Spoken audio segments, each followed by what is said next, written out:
Different. Now let's talk about tolerance. Three things about tolerance here, because Jesus is saying stop tolerating Jezebel. Three things about tolerance. Number one, what is tolerance? Well, tolerance is used different ways, three different basic ways. One, like sometimes you talk about tolerance in regard to like parts, if you're a machinist or something, if you're working on something, what are the tolerances of that? It's also used in the sense of like tolerating pain. I remember I was in a doctor's office one time, and I hurt my back really bad, and he said, there's nothing really we can do for her. It's probably never going to change, but don't worry, you'll build a tolerance to pain. I'm like, thanks a lot, doctor. I love you too. And then it's used the third way, which is the most common way. It's kind of used something like this, and it's just added to now, but it's being fair. It's being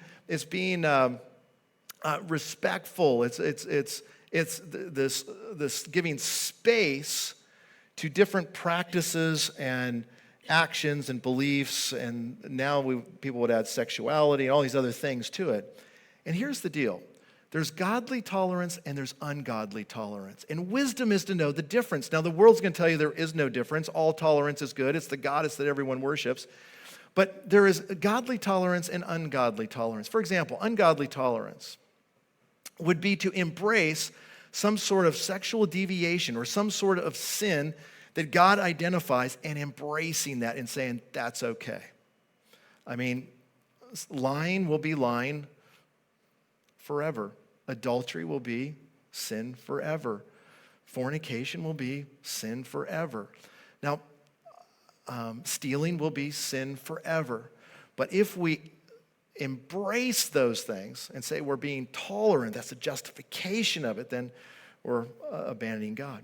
What is godly tolerance? Godly tolerance is about you and I allowing other people to have idiosyncrasies. Now, I know you don't have any idiosyncrasies. You don't have any things that drive people nuts, but other people have things that drive you nuts.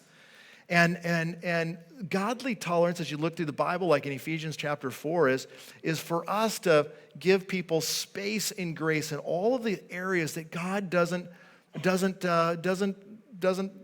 say is wrong or ungodly. So how many of you have been around someone that was just a little too loud for you?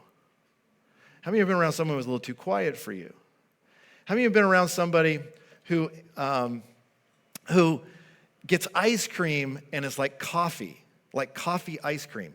It should be a sin. It's not a sin. So I have to tolerate it. Or people that buy pizzas and put anchovies on. Why would you put bait on a pizza? I mean, but I'm just saying, it's not sin. So you're with that person and you're paying for the ice cream. It's like, I mean, I've been there with some of you, and it's like, no, I'm not paying for that coffee ice cream. No, I'm not paying for that pizza that's got. And you kind of laugh at those, but there are other things that Christians get irritated about. Friends, listen, when God doesn't say that it's evil, then smile and show tolerance. Christians are not good at that. They haven't been good at that.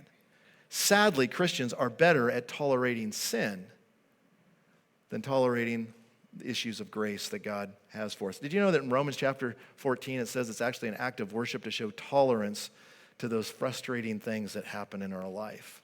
Can I tell you a secret? Unless you wrap your mind around that, God's going to lead people into your life that have idiosyncrasies that are going to drive you nuts.